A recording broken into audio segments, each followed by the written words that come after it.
Hello, and welcome everyone. I hope you're good. I'm loving seeing the peer support that's going on in chat already around Nia Cheeks going for a run. Guys, welcome in. I hope you're good. If it is your first time here, firstly, welcome. Please do say hello in chat. We like to know where you're watching from. It's always a source of interest for our community, where what part of the world people are watching from.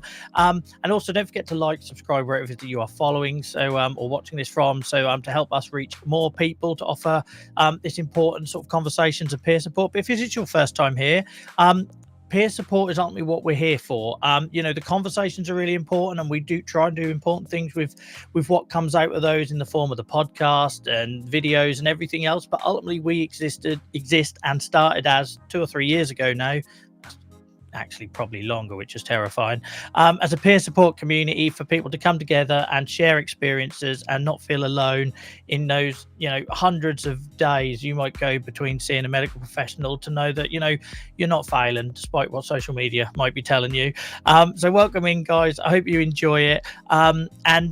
Great to see so many of you in chat already. Welcome in Nia, welcome in Sai, welcome in Selby, Sin, I hope you're good. Lauren, Sin, are you watching from Ireland or Wales tonight? Mind, there's a rugby follow-up question coming based on your answer. I hope you're good, guys. Thank you all for jumping in so early. Really important conversation tonight, guys. I want to start off. I've got a couple of bits of admin to tell you about, because we all know I forget come the end of the show, when I'm sort of the brain fog sets in and everything. And also thank you for everyone that's stuck with me the last couple of weeks, when brain fog has been a real issue for me as a host. I'm not a host naturally. I don't do this really that willingly. It's more that we saw a place where there was a need, and there was only so many times I could share my story, so we created the Chronic Pain Club talk show and the Joel Nelson podcast and all them other things, to try and elevate other people's experiences and shine a spotlight on those lived experiences, because every experience matters, and we should be trying to collect as many as possible to inform the direction we take with advocacy and policy and decision makings and all that sort of thing.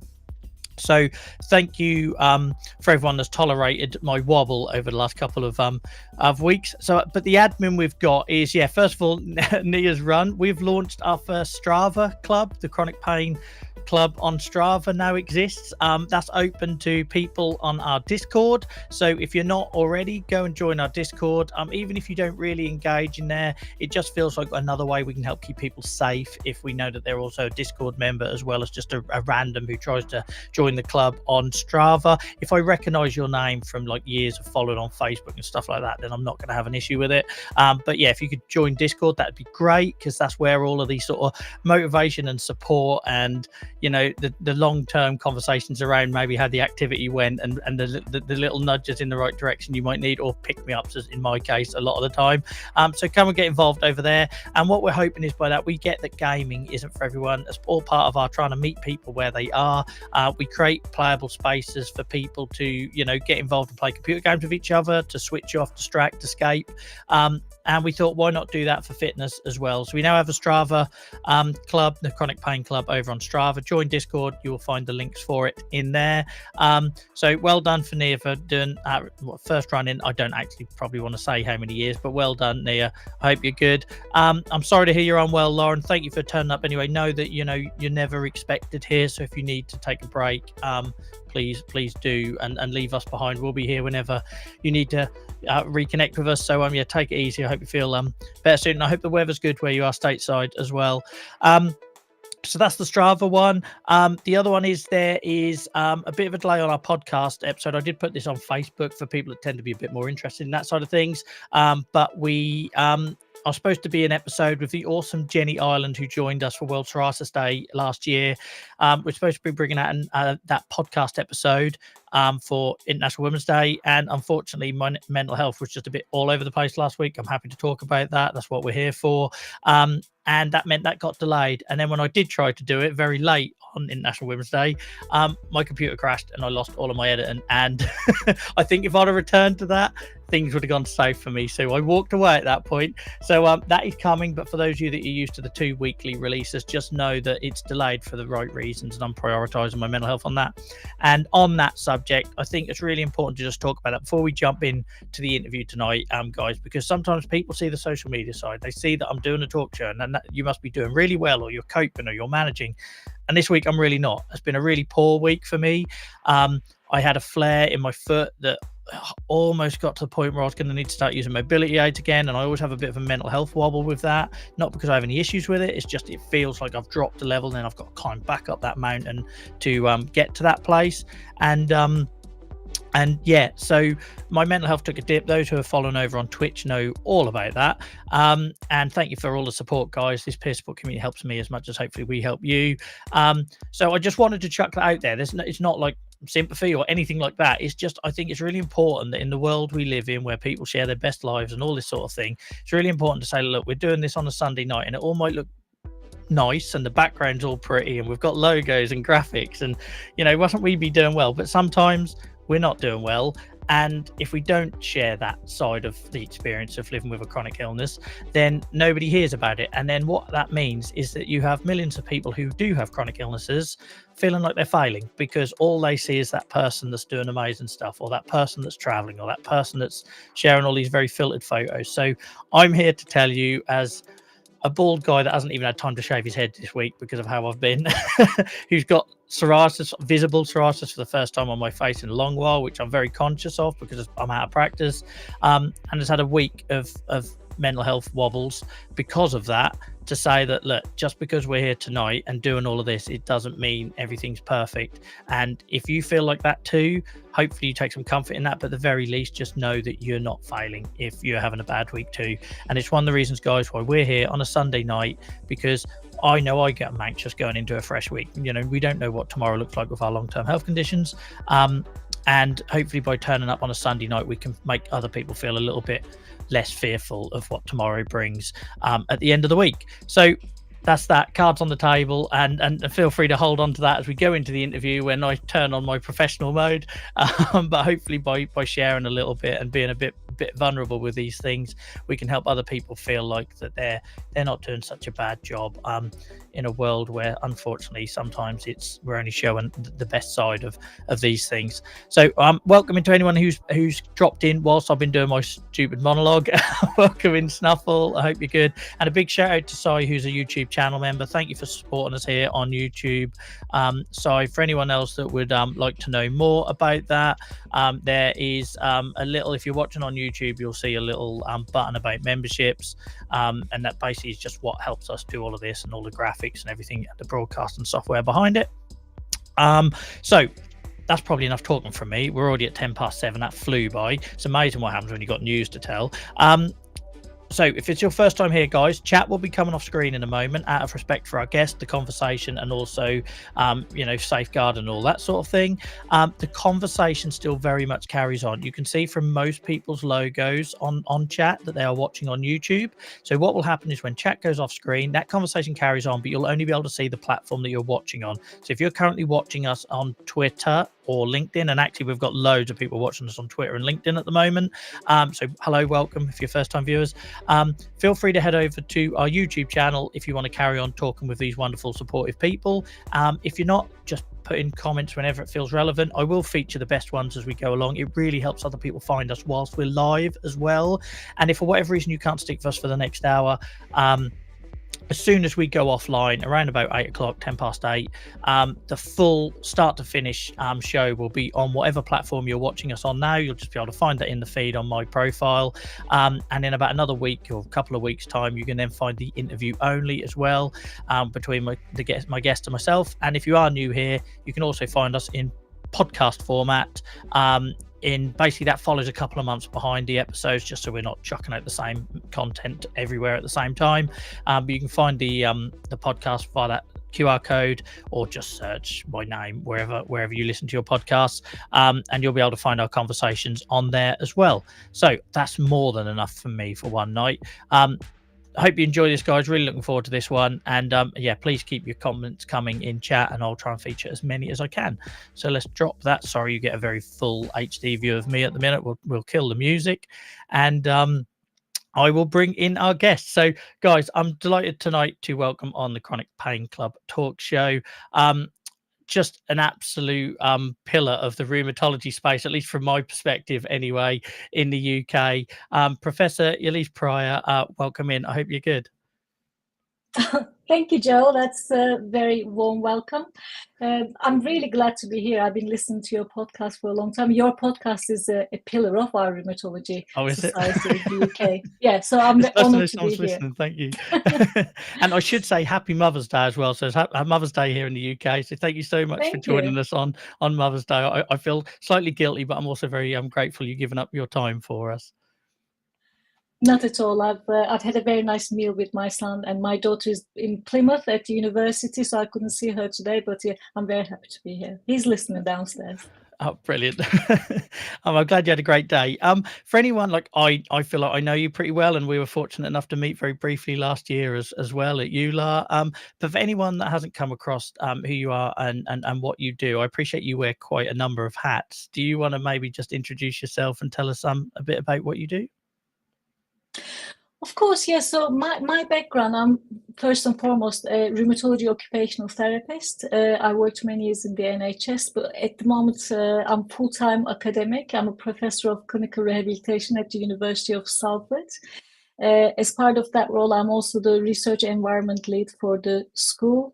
I'm a program lead for prosthetics and orthotics doctoral school at the university. Yeah, as you said, wear many hats, but yeah, it's all about mostly about rheumatology and living with long-term conditions. And I guess I'm also a person living with long-term conditions, so I feel like I look from that lenses a lot about the lived experience of things like chronic pain. Yeah. And that'll explain why we cross paths so many times, because of all the various involvements you've had, and yeah, it's Yeah, just brilliant. yeah. So, like I say, from my perspective, I look forward to sort of we'll dip into a few of those tonight. But yeah, from my perspective, thank you for everything you do, and I think it's also worth me saying at this point, thank you for being sort of one of the. I don't think it's a minority anymore, but it did feel like at the time in terms of like wanting to listen to that patient experience and people like me, you know, and what we're trying to raise awareness of, Mm. because that really comes across that you're sort of like you're listening to that side of things, and yeah, just on behalf of the community, a big thank you for that, and I'm sure it's one of the reasons why you're so very much popular on the likes of Twitter and everything else.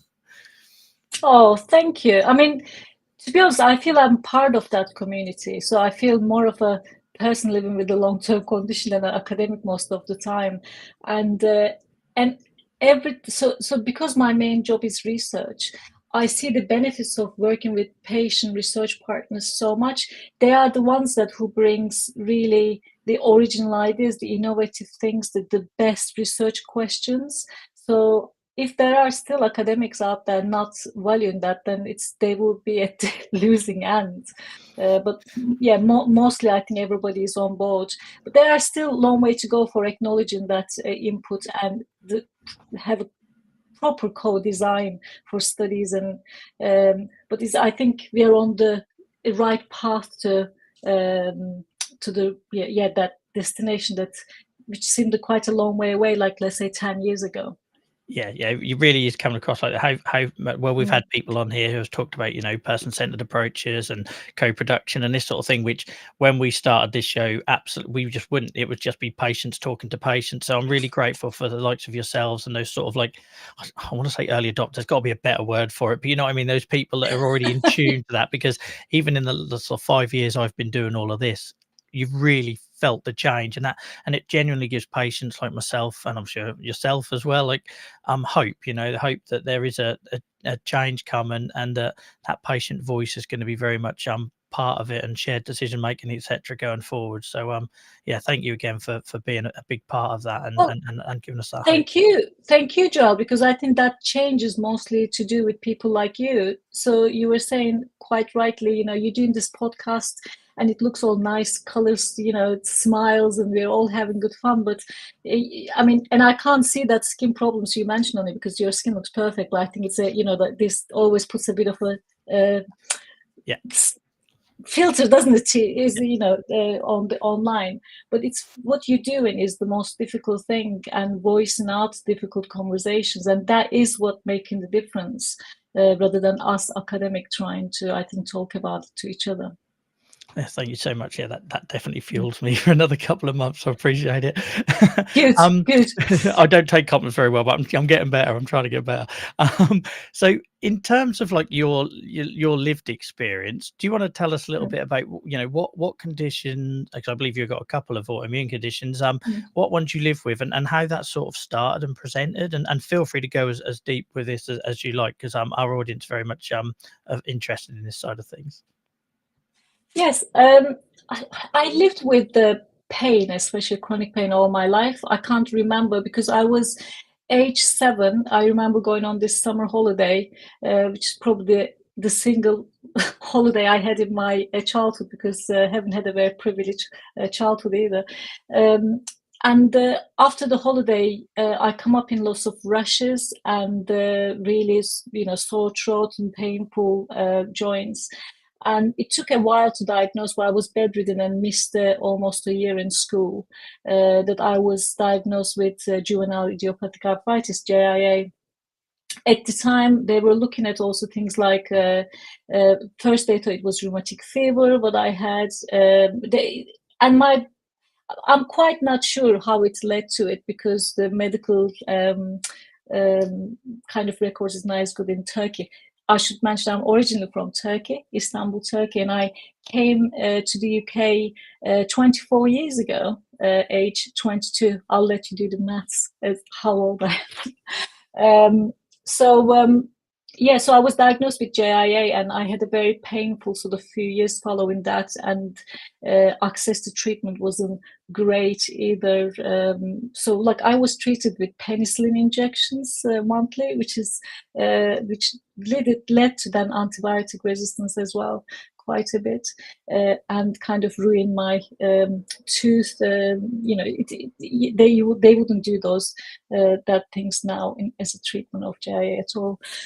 Then I kind of had a remission in my late teens to early 20s, but I've always had back pain. So I think because I've had a pain, but it was manageable, so I wasn't having the flares and sort of, like it wasn't impossible to cope. I always had low levels of pain.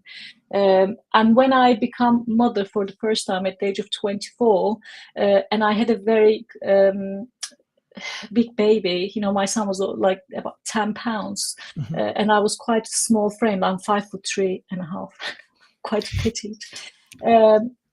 So my back pain was horrendous, and at the time I kept going backwards and forwards to the GP. I was kind of fobbed off because I had my son, and then 15 months later I had my daughter, so they were very close to each other. And so a lot of my symptoms was saying that, oh, you had 2 babies, they were quite big babies, was sitting on your back, and, it was in the posterior position. And then it was, oh, you're studying, you're working, you're sitting on the laptop, it's like, that's why you have back pain, you need to exercise more. It wasn't until actually after several, and this is called, you have to consider, put in the context, I was working in the NHS as a rheumatology occupational therapist, and I knew all my symptoms were symptoms of axial spondyloarthritis, and I had a family history of axSpA in my dad's side. Yeah. So I'm quite textbook. So I was going to the rheumatologist saying, look, I probably, no, you don't have axSpA, you probably have fibromyalgia. At the time, actually, I was doing at the hospital fibromyalgia education classes. So I knew as well about fibromyalgia, but even then I couldn't advocate for myself enough to convince the rheumatologist, because they said I didn't have radiographic changes, but they were just looking at the MRIs. And then I had a very scary episode of septic arthritis. Oh, wow. I was hospitalized. Suspected it wasn't. They thought it was because of the rushes and how it came about and how poorly I was. And then my husband, who is also a rheumatology researcher, who works in the area of axial SpA, who published papers with like diagnostic delays, he said, okay, this enough is enough. You're going to see so and so, who is really good in this area, a rheumatologist. So me being me, I'm quite a socialist. I never wanted to use sort of like, I've gone through the NHS. I didn't want to use people I know to go and seek diagnosis. Yeah. Because it didn't feel right. but actually everybody can have a second opinion, and I've actually referred many patients for second opinion to this person after I got so when I went to see him, I'm sure people are gonna ask me, who is this person? It was like a completely different experience. I had an hour consultation. Within that consultation, I had bloods done, I had x-rays done, and I actually had a proper sort of like a childhood history going through. He measured my back, my extension, my flexion, and he said to me after he got my images, he said, look, you can see here, you know, the spikes in your spine and your sacroiliac joints, which is the telltale signs of IS. I Yeah. don't know how you haven't been diagnosed. You're already so advanced that you satisfy biologics criteria, which is a higher criteria for, you know, so that was about 5 years ago. I got finally diagnosed and started medication, right medication, and that made a huge difference in my life, like giving me my life back, really, in That's terms a of dealing with huge pain.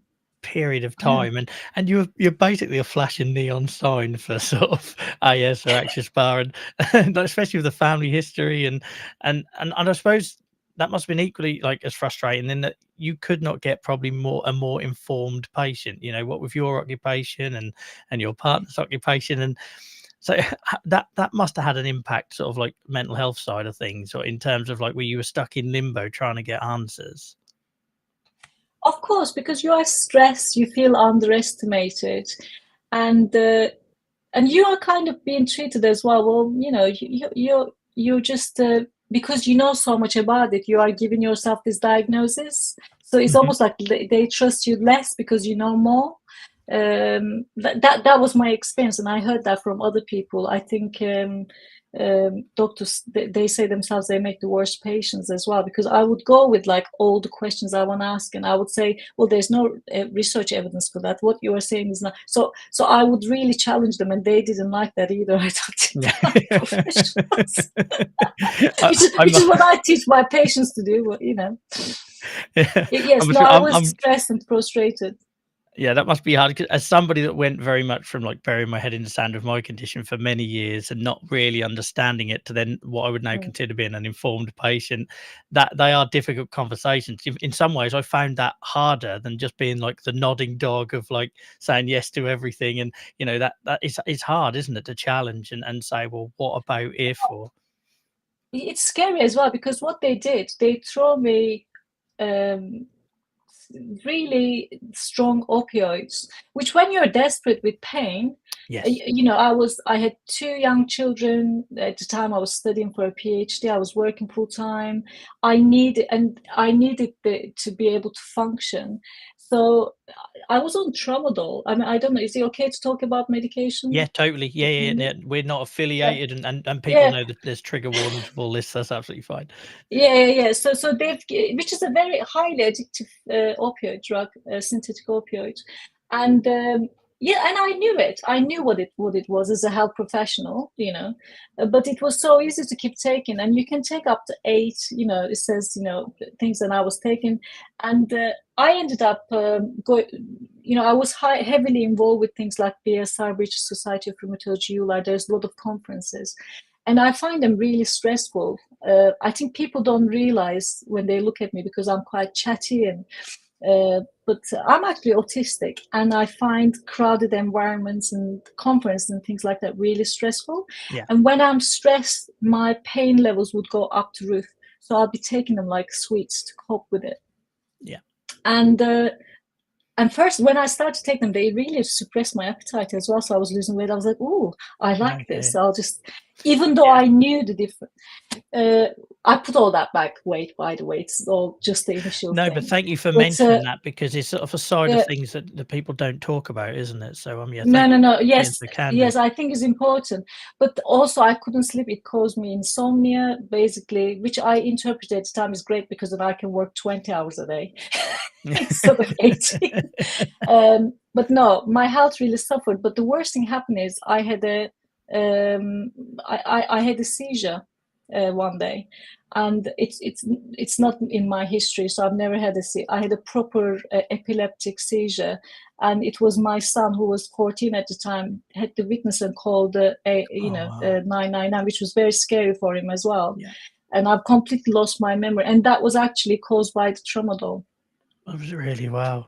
Again, another Because thing I that was isn't taking really so much. talked about, and I can totally relate. I know no one's here to hear about me, but like that is somebody. When I had my son, I had the worst flare, and I now look back and I think, well, stress and lack of sleep probably played as big a part in that as a flare, and changes to medication and stuff. But that was what I was advised. Just keep taking your painkillers, keep taking your painkillers, and I suddenly found myself on opioids and amitriptyline and antihistamines to help me sleep at night, and all of a sudden I couldn't hear him Yes. wake, and it was terrifying, and I needed almost like that shock. Like, obviously yours was very physical and everything, mine was there was a particular moment where something happened and I just felt completely inferior and unsafe as a dad, and to shock me out of it. But then people don't talk about it, we move on. And so yeah, I can really relate to that. But I think it's great, it's not great obviously your personal experience, but it's great to hear somebody else But talking yes, openly no. about that.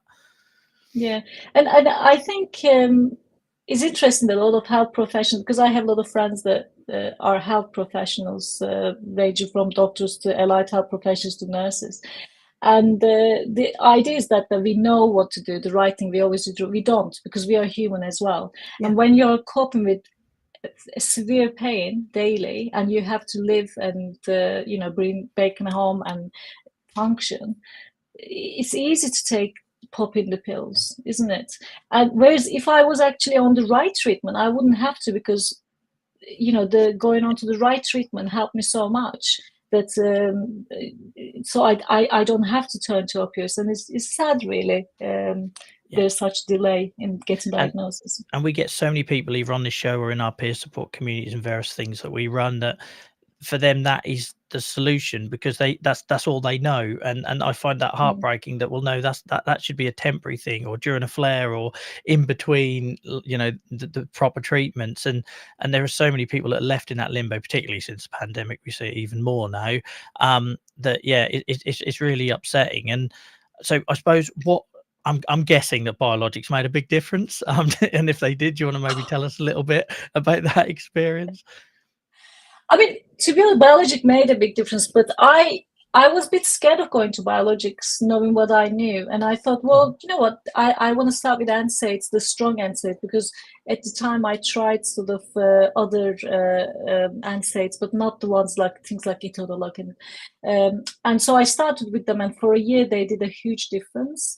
But then kind of I had to go on biologics because it wasn't being strong enough. And as soon as I started biologics, I think within 2 weeks I felt different. And I remember my rheumatologist saying, well, that can't work that quickly, because it can take, they say, 3 to 6 weeks and things. But I felt a difference, and that kind of remained constantly. But I did have to change a couple of biologics, because I reacted also. I come up with sort of rushes, and you have to, it takes a while to find the right one for you. And thankfully the last one I have been on it for nearly 3 years now, and I'm doing quite well. Amazing. And I must admit, I thought I had some sort of crisis, thinking I just imagined my JIA for most of my life, because I went on biologics. And I'm not even joking, within a week and a half I was virtually pain free, and within 4 weeks all my rashes had gone from my psoriasis. And I thought, is this like, have I just been imagining? Because it felt fairy tale stuff. And I think because of my like age and generation, everything, I was the kid who would be told there's this stuff on the horizon that's going to help, but they didn't exist when we were, when I was a teenager, on things like sulfasalazine and methotrexate and that. So to suddenly have this thing available that worked so unbelievably quickly and obviously, I was very emotional for several months after that. And I imagine it probably had a similar effect for you, didn't it, to know that there's this other way of living. Being pain-free is really interesting, because it just feels unnatural for someone who is on. But I remember one morning when I wake up and I felt like there was something wrong, but I couldn't put my finger what was wrong. And I didn't have stiffness. I actually could just get out to bed, like because every morning I would wake up in an agony. Mornings were awful. I mean, my stiffness would get better after half an hour, kind of more, had the hot shower and stuff. But yeah, it's just that, and I used to have so much chest pain as well. As a woman, when you have to wear a bra, I hated wearing bra so much. Like, I was looking at, as soon as I come home or things, I would take, because it felt like constantly like a belt around my chest. And I kind of blamed having breasts. I used to think, oh, just if only I could get rid of my breast. It's nothing to do with your breast, and I should know that. So as soon as I actually started the right medication and things, that's completely gone as well. I don't have. I mean, it could go in AS. The chest pains can get so bad that you could feel like you're having a heart attack sometimes, or anxiety, panic attacks, and I did experience anxiety quite a bit at the time as well, which I don't know, could be to do with the chest pains or the chronic pain, could be to do with the stress that you having to deal with everything. But I've always been quite good at dealing with anxiety, stress, and low mood, because I guess I've been trained as a therapist to do that. So I have the right tools. But sometimes that can work against you as well, because you don't recognize it, because you're coping, you keep pushing and pushing and pushing yourself. Whereas actually sometimes there's a reason your body says, stop, and just stop now. You can take on too much. And I always find it's amazing as well how permanent pain or chronic pain or severe pain can just impact your thinking. Like when you're having those thoughts, like some of my craziest ideas of when I've been at that absolute limit with my pain, and I too was diagnosed. I had diagnosed with anxiety in my 20s, and that was during a really bad flare. And I'm not an anxious person. It's literally just when I'm flaring and I'm in that amount of pain, and it makes me panic and irrational, and it's hard to describe, isn't it? But it's just wearing, and it's a symptom that maybe we're asked always, where's it hurt and how much and this sort of thing, but that wider impact of pain is not probably talked about enough, and probably why I bang on about it so much. But it sounds like you had a similar experience with that. Yeah, I mean, it's really difficult, because as a researcher, and I'm a mixed methods researcher, so I do both quantitative, where we put numbers on things, and qualitative research. And I know that, the most painful, pain scales, like from 1 to 10, where your pain is today. And it's a lot of times really difficult to articulate that, isn't it? I mean, if you are pain-free, it's easy, but sometimes you can have a low-level pain, which is like around 5, but can last a long time, and that kind of wears you down as well, because you can't. It's a bit like having a little bit of toothache that is irritating.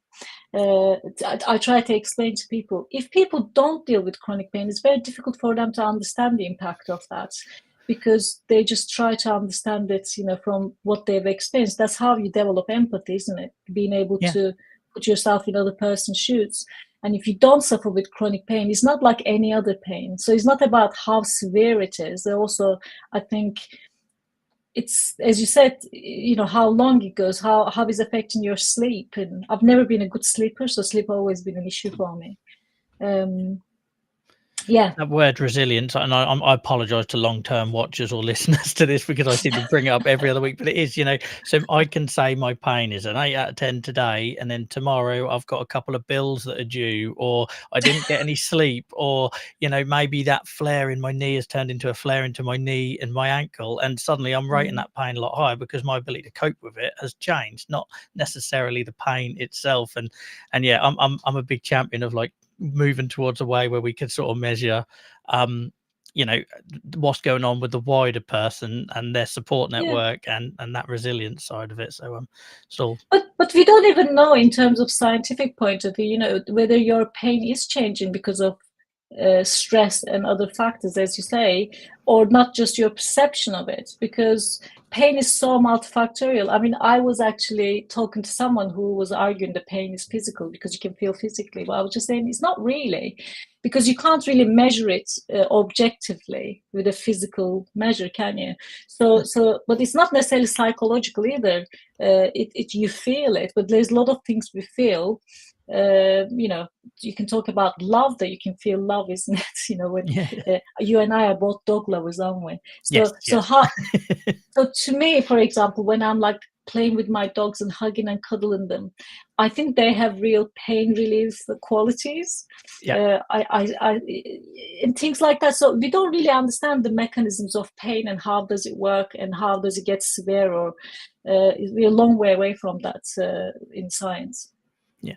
And thank you for sharing all that. They're all really important points, and they're all ones I know that will very much chime with our audience, because they're sort of themes that come up on the show regularly. And one of those themes is the amount of particularly females we get come on the show that are diagnosed with something like fibromyalgia, and then find out years later that it's something else. And I heard you mention that word earlier. So if we could sort of spend a bit of time talking about, where you think maybe gender played a role in that, and how maybe in your work, how you've seen sort of diagnostic delays because of that. Yeah, well, being woman is a gift that keeps giving sometimes. So you start in your teenage years with periods. For me, it was actually age 9, so I didn't really have even got into my teenage years. Yeah, that feels unfair. I know, right? So Yeah. I just was ripping off of my. So, and then they said, oh, you know what? It will get better, your period pains, when you have kids. So I had kids at 24, 25. It didn't get any better. And then it was just like, oh, well, it'll get better when you have menopause. I'm perimenopausal now, and it's just, things doesn't get better. There's always something going on in your body. And I'm sure being a man is not that easy, but I can only speak from a woman point of view at this point. But in terms of health experience, women, I know from research, we tend to seek health advice more, so we tend to actually go to doctors and things, and perhaps because of those reasons as well, there's a bit more systemic bias going around in healthcare towards women, especially if you're constantly going about something like chronic pain, just like becomes a revolving door. And I know my patients told me, just I felt like a hypochondriac because I'm always going with the same thing, and or different things, because other things gets wrong as well, isn't it? When you have chronic pain or joint pain, it can affect your bowels. It can start, you got headaches as well. Then it's just something else goes wrong all the time. But actually, in terms of diagnostic delay in axial spondyloarthritis, is a bit more complex. So for many, many years, it was seen as a male disease, because the prevalence was something like, it starts 1 to 10, being 1 being woman, 10 being man. In the recent years, then gone down to 2 to 3 to 1. But now we know and understand more about the symptoms and how it can actually be insidious and start. And also the technology is developed more, like MRIs and things. It's actually 50-50, so it is just as common in women as it is in men. In terms of diagnostic delay, again, the studies for research-wise shown that there was a more significant delay in women than men, kind of all over the, other, not just in the UK. But there was a latest systematic review in 2022, which was done by Charles Hay and my husband as well, and which he kindly reminded me that they didn't find, when they looked at 13, 14 countries, they didn't find any difference by sex in terms of diagnostic delay. It's complicated because how it is measured. So how do you measure diagnostic delay? So some people say that my back pain started in early 20s, right? So but I wasn't diagnosed till, I don't know, 45. So how do I then, is my diagnostic delay 25 years? Or do I just count it then going back to the first time I thought, oh, I think this is AS, and 8 years. So I go on and ask. And also how it's measured is complicated, as well as how the data is presented without making it too complicated. So, for example, we knew for many years in the UK was about 8 years. And that was based on the mean data, which is, you take all the studies and divide it by the number of studies and you get. But the data is quite skewed. So it's one side, because diagnostic the delay kind of changes from, I don't know, 2 years to 10 years. So then you have to look at the mean, which is the sort of most commonly, presented in that if you look at the data this way skewed. And that's more about sort of 2 to 6 years, but that's still not acceptable, is it? It's still unacceptable, still a long delay. And this is why, for example, I have damage on my both sacroiliac joints and the spine, which you cannot regenerate. So that's done. And I have to be on these very expensive biologics probably for the rest of my life, which if I was diagnosed earlier, wouldn't have been. And so it will save money, both the NHS, countless consultations, my quality of life. Yeah. So, and in terms of women, your other question, we know that more women is diagnosed with fibromyalgia. Yeah. And but we don't quite know, is that because more women have fibromyalgia, or there's a more again sort of a sex bias in diagnosing women with fibromyalgia. So there are, I think we are a bit premature, the studies. We need to do a lot more studies to understand the sex bias in diagnosis related to pain and chronic pain. Yeah, and like you say, it's a really complicated subject, and you have also got that element of men traditionally, but particularly in the UK, not being great at coming forward when they have problems, especially with pain. So, and that skews everything. But thank you for explaining that so beautifully and clearly. One thing I want to ask you is, like, on your experience. Obviously, you live with axSpA, and I know we haven't talked about it, but osteoarthritis as well, and plus you've mentioned being on the autistic spectrum. In any of your personal experiences, did you feel like gender played a part? Like, is that something that was you could perceive as the patient? And if so, would you mind sharing a little bit about those? Yeah, I think in terms of my personal experience, I would say absolutely, because a lot of my pain, my back pain, was attributed to giving birth and having carried heavy babies, even because you get in axial spondyloarthritis a lot of pelvis pain and where sacroiliac joints is, and the low back pain. So and I know that actually there are studies, because I've been to APPG, which is all parties parliamentary group for Axial SPA meeting.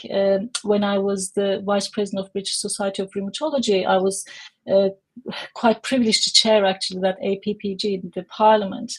And there was a study done on women, saying that how the qualitative study showing women's perspectives on sharing back pain is because the main symptoms of axial spondyloarthritis is back pain, and mechanical back pain is so common. Yeah, is one of the two most common consultations in the UK, the mental health and back pain, and therefore a lot of people do get missed out. So yes, I feel really strongly about this, and because of this, actually, currently we have a study funded after many years of preparatory research by NHR program grants, which is going to last 6 years, to look into this diagnostic, improving the diagnostic delay in axial spondyloarthritis by looking at how primary care physicians like GPs or other primary care practitioners like advanced physiotherapists, etc., picks up non-inflammatory back pain, and how is that different to inflammatory back pain. So that's a quite difficult differentiation. But actually, it's very easy to, if you have blood tests, and if you, for example, try anti-inflammatories for a while and see if there's improvement, it's not that hard to establish as inflammatory. Yeah. And you're clearly a professional at that, because my next question was going to ask you about that study. So thank you for talking about that. And I suppose it's definitely, like, from your thanks for sharing all you have about as a patient, from your professional position as well. Like, where do you see hope on the horizon? We've talked about patient involvement and the importance of lived experience already, but in terms of, like, from a research point of view, or the direction of travel from the various hats that you wear, I'm just thinking about the people that are watching this, that are maybe looking for hope or a little bit of change. Is there anything you see coming on the horizon that sort of offers that? Yes, I mean, this study called Ideal Study, which really hope that it will make difference because we will be trialing an ideal pathway to speed up the diagnosis in axial SpA compared to, you know, the usual care. There are lots of other studies going both qualitative and quantitative to actually improve diagnosis. But I am also interested in looking at from neurodiversity point of view.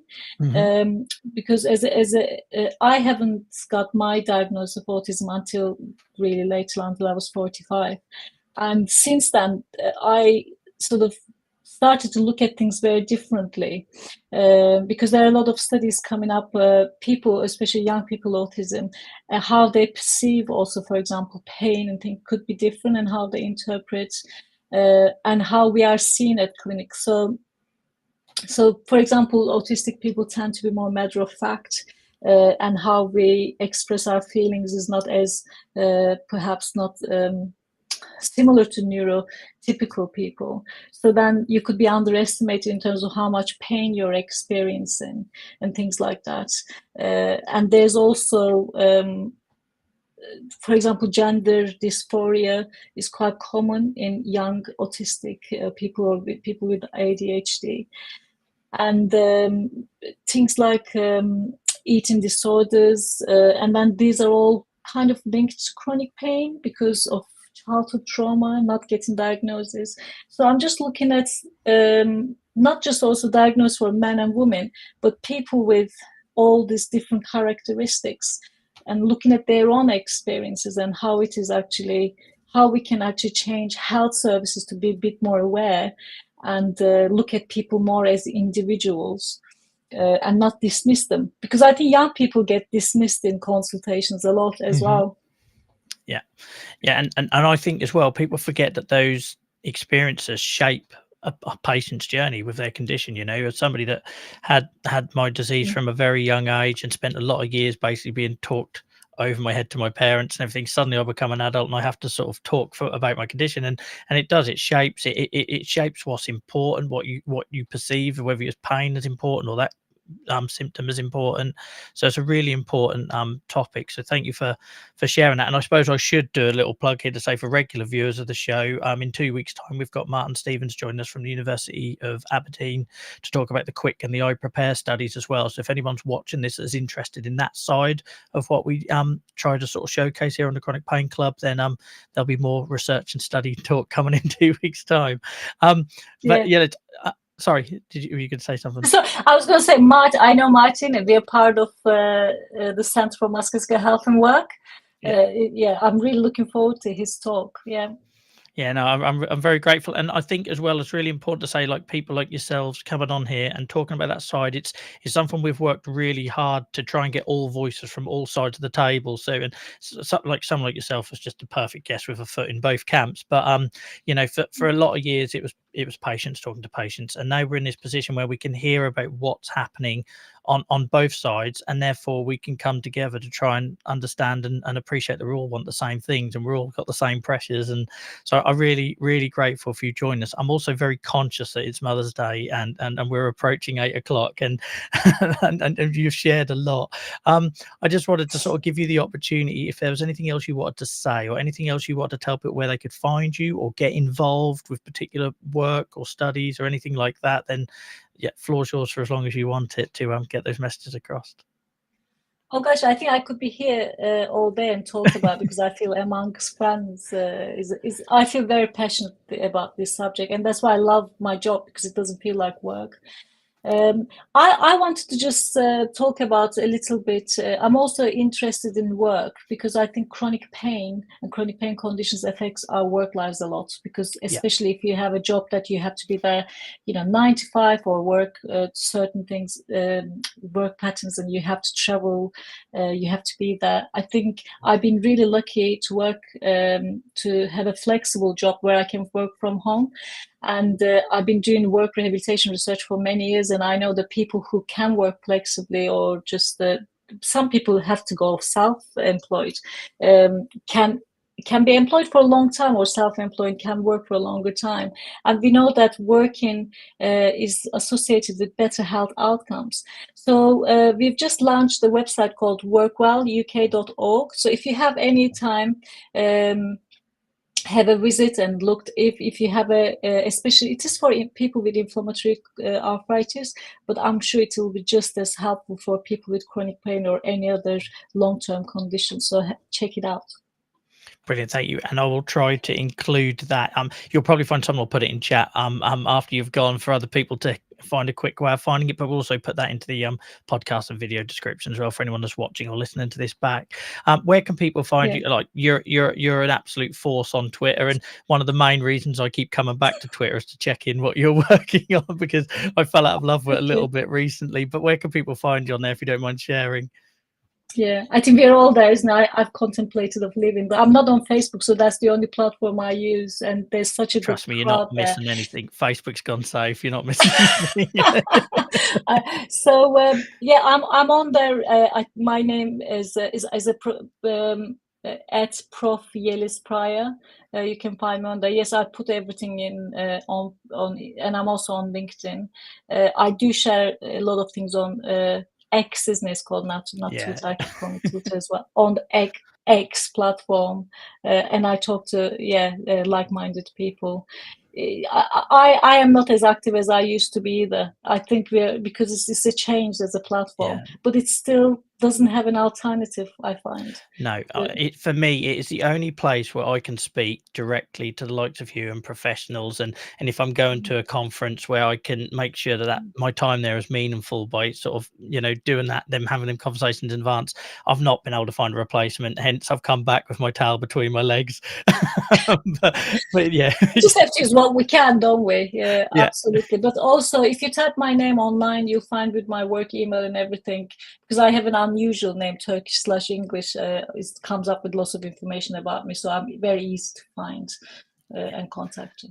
Yeah, this was probably the easiest research I had before a guest came onto the show. So it was more picking what bit we talked about. But thank you so much for giving up your Sunday evening. Thank you as well, I should say, for being such a friend and supporter of what we do, and such a supporter of me personally as well. I genuinely value that. I probably don't say it enough. This hasn't been the easiest journey stepping into this world, and I didn't exactly do it intentionally. It was very much reluctantly, and it was just the timing with the pandemic and everything, and in this space there's been a couple of like shining lights who have like really like shown me the way and been an inspiration and encouraged me to do more, and you're certainly one of that very small minority. So keep doing what you're doing, and thank you for being so brilliant, and just filling my cup up to keep doing stuff that we're doing over here, like you do, and for joining us again. Thank you.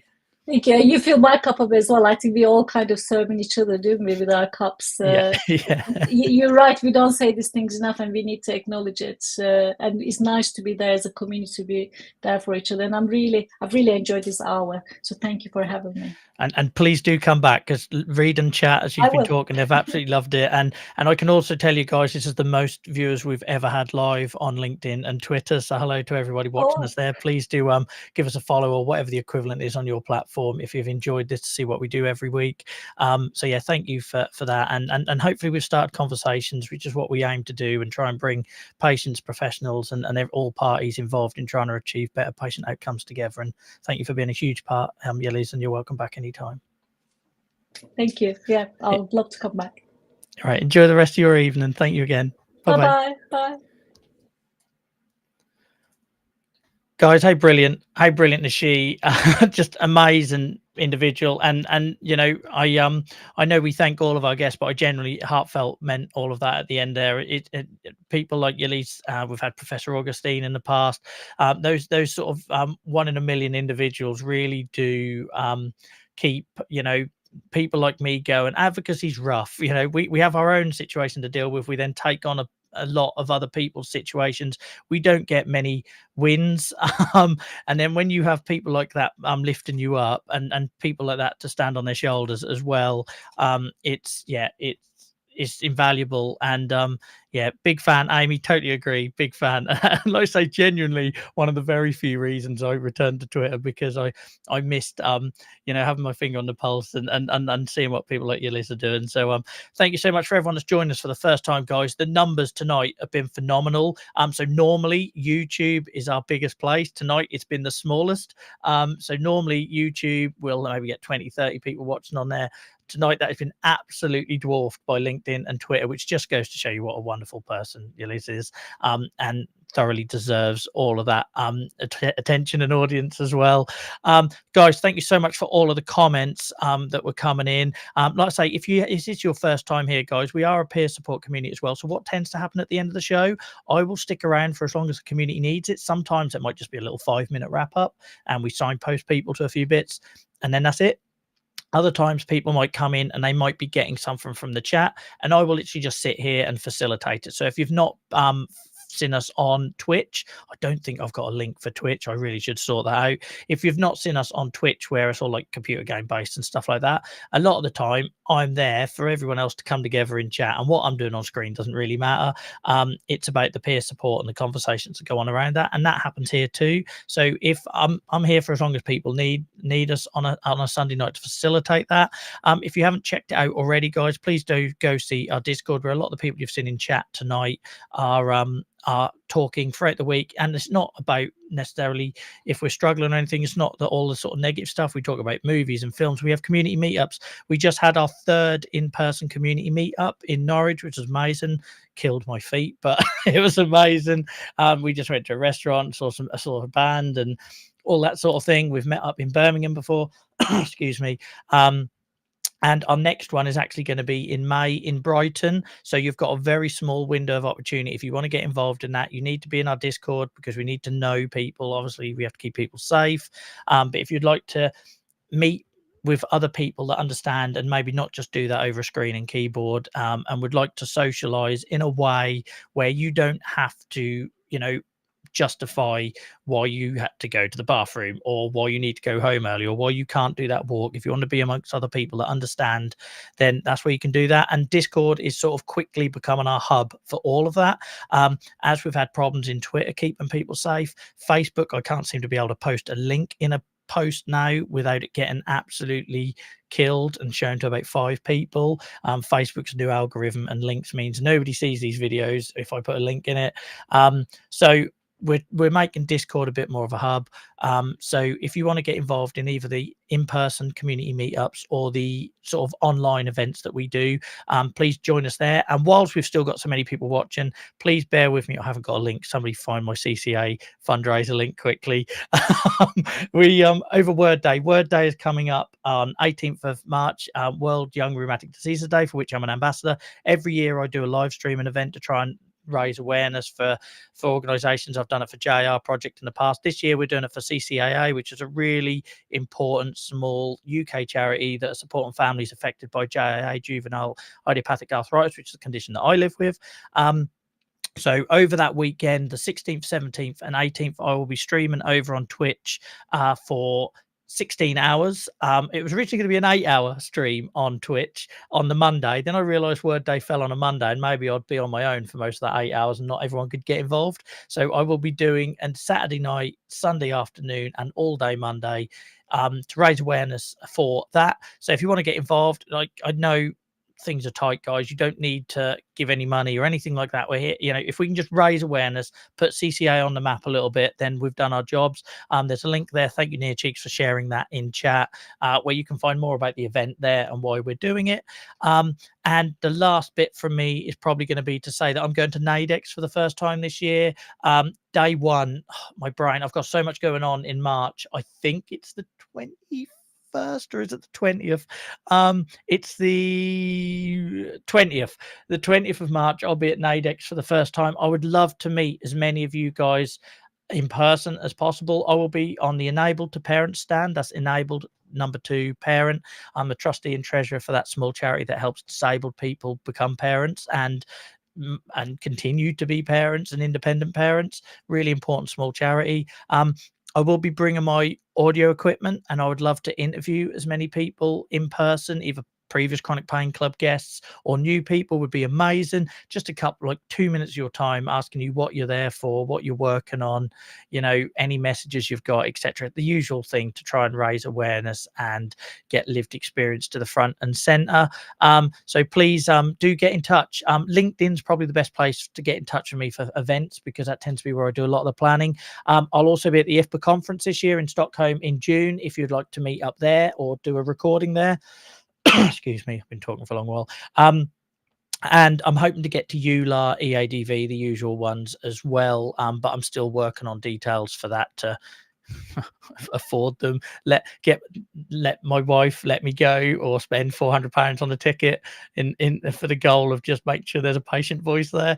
So if you want to help with that, if you want to work with me at any of those events or help me sort of like do this, we're going to go to Health as well, HLTH in Amsterdam. Health was coming to Europe for the first time this year, and they've asked me to take the podcast there. So we'll be recording there as well. So lots coming up over the year, guys, but I can't do it on my own. I need you, particularly anyone that are watching us for the first time tonight from, you know, professional medical industry backgrounds. This stuff doesn't happen without your support. So if you want to help, you know, me bring lived experience and the patient voice and shine a spotlight onto what the real pain points are for the patient at these events, and support what we do here on Sunday nights, etc., then please do get in touch. I've never done so much PR. I feel dirty. I'm going to stop talking now. Guys, thank you so much for everyone that joined us tonight, particularly so many people for the first time. Sai, a massive shout out if you're still with us for the gift membership. Sai gifted, I think it was 5 memberships earlier in the show. I couldn't talk because it was during the interview, but thank you so much for your support. It generally does help us keep this going and as ad-free as possible. You might notice I'm not here giving you 10% discount codes for some snake oil. I will never do that. And the day I do that, I'm dead as an advocate. I'm here to be authentic and impartial and independent. And although people support us in terms of projects and everything, the day I start having to fund this stuff by, you know, giving people codes for something that I don't believe in is the day that this whole project is dead. So thank you to everyone that supports us, whether that be by watching, commenting, being a channel member, etc., etc. You're amazing human beings. I hope to see some of you over in Discord where we can carry the conversation on. And yeah, until next time, guys, take care of yourselves. I hope Monday is kind to you. Know that if you're having a rubbish time, you're not failing. You're just human. I'm there too with you. And if you want to talk about it, you know where to find me, guys. Until next time, have a good one. Thanks for hanging out with us. And thanks for listening to what I thought was an amazing interview with Yeliz. And hopefully the first of many. Speak soon, guys. Bye-bye.